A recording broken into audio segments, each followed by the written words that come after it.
That's right. And we need a critical mass. We need a critical mass. In order for us to make this transition in a positive way, in order for the Earth and humanity. Right, because as I said before, their plan is to lock it into their little private evil garden, where they rule over humanity and have their, it's Bosch's garden of earthly delights. Right, but part of the manifestation of this, of going into the wave and this change that's going to happen, and this is one other part of your work which is really important, which is this comet cluster that is part of that coming, we're entering this area. Oh, yes, you want me to talk, towards okay, as I said, a macrocosmic quantum wave collapse cannot happen other than cataclysmically. However,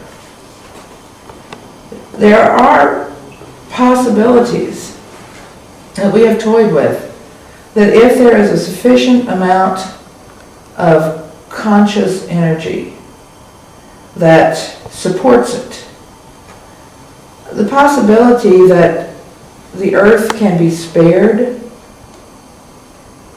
some of this real serious cataclysm, exists. So, I don't want to give false hope. I only know that after all this research, I know the science. The science says it's going to happen. That's the hard science. There's going to be the day, it's already happening. The magnetic field is degenerating. That means that, magma is going to start welling up under the oceans. It's already happening because it's heating the oceans up. When the oceans start heating up, that means more evaporation. When that happens at the same time that the planet is being clouded by volcanic eruptions, which is cooling the atmosphere, you have precipitation that comes down as snow, and the geological record shows that the onset of every ice age was so sudden as to be unbelievable. In other words, next winter could be the winter when, a lot of volcanoes, undersea volcanoes, begin to erupt and dump magma into the oceans. A lot of evaporation takes place. If it happens in the wintertime,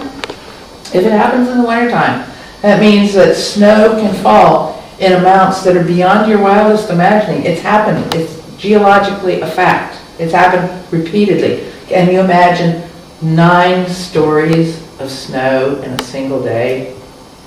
What if one day you're sitting there in your house and it starts to snow and you're thinking, oh, we're going to get snowed in, and tomorrow we'll have to get the shovels out and we'll have to shovel the snow, and you wake up the next day and you're under 9 stories of snow that has compacted into solid ice, and it never stops snowing and it never warms up again.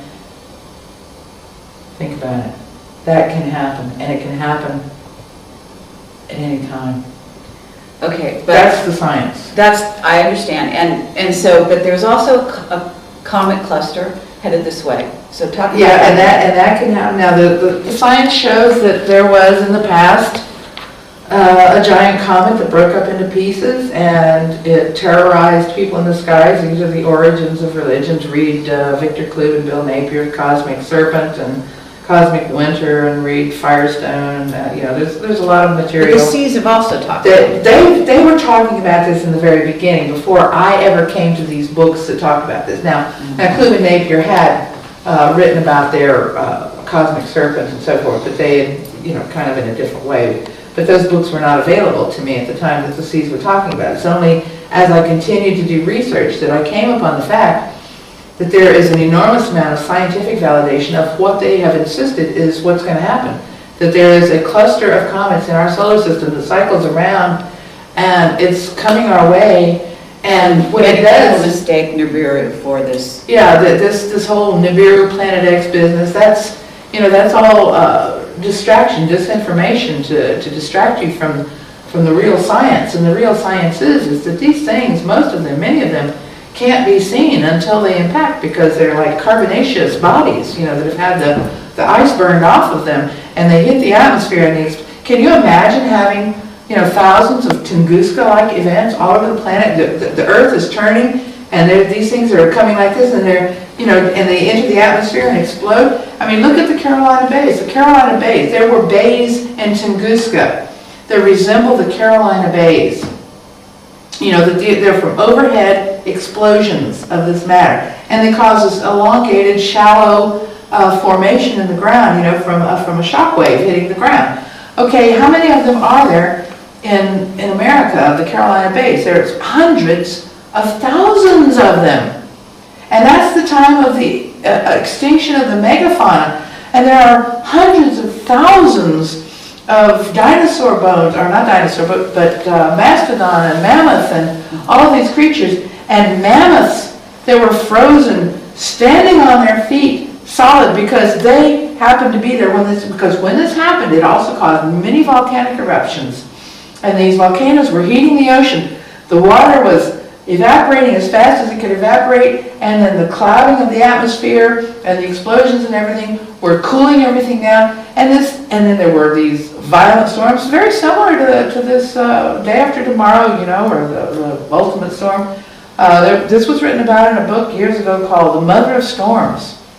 I mean, later on, Whitley Strieber and what's his face, they wrote a book about it, but the whole idea that they were writing about was originally written about in this book, Mother of Storms. So imagine these things happening. And this is basically the scenario that the seeds have painted, but they've said we can possibly do something. The science supports what they're saying. That's the bad news. The bad news is that the science supports what the seeds have said. But we also are talking about actually the span of years when we're arriving in it at this time. I know the seeds were talking about it back in, even when you first were contacting them, but around 94. So here we are in 2010. So we're moving into this time, and then you're saying that the last time you talked to them, there was a 5-year window. Yeah, we have a 5-year that window. change, so to speak. We have a 5-year window. One to say, even because the Camelot witnesses, we have a lot of witnesses that are also substantiating this information. And so what's happening is we're moving into this event horizon, so to speak, in which we are going to approach a time in which consciousness may be the only thing that saves us. This is true. And so that's why we're doing this interview, and that's really where push comes to shove, because that's what we want people to understand, that it's not only that there are events happening, but that you need to prepare yourself in a certain way. And that's what you're working towards at this time. And that's what we're working towards. We have people that are going to be teaching this breathing program. The meditation is very, very specific. It's designed to activate, for a person who doesn't have a soul, it's going to help them a lot, because it's going to help them understand it's going to awaken their thirst for knowledge, at least, and help them grow, because people who don't, they can grow to the point where eventually they transition to having a soul, eventually, they can build one maybe.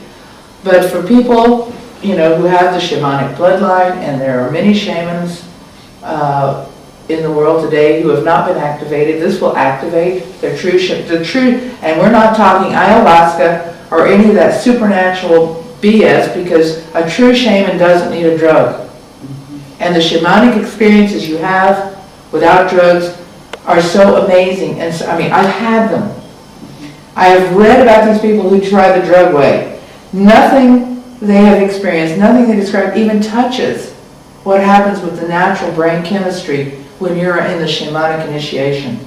So, don't buy that. This is a technique that's really going to awaken true shamans and other people. It will put them in touch with yourself in the future in a very real way, and it will clean out your emotional baggage, your programming, and get rid of stress, get rid of and the fear, because we're living in a world now where actually, the powers that be, they want us afraid. They want fear to be part of it, and it is part of everyday life, and so that this breathing technique especially is moving towards getting rid of, being able to deal with the fear. Yeah. And that doesn't, getting rid would be maybe the wrong way to put it, because getting into a state of alert thing. watchfulness. Exactly. Because having fear when you're being threatened, this is what's going to save your life. It's turning that fear into this positive thing, action, and being able to know becomes courage. Yeah. And so these techniques could be very These valuable. techniques are gonna, hey, the feedback we've been getting has been marvelous, it's been wonderful. We never dreamed, or I mean, geez, if I'd known it was gonna, I created it just for myself. It never occurred to me somebody else could do it or would do it, or, that I could take this technique and I could teach it to other people and that they would be having similar experiences, I never thought, it's like, one of those things where you go, duh, because all this time that's been wasted, since 1994, and maybe part of that is because of my lack of confidence in being, sharing these things, and maybe that was part of the program that they tried to put into me that we talked about at the beginning, to prevent me from sharing this with people, because it is that powerful. It really is that powerful. Okay, Laura, thank you very much for your service to Thank you. humanity.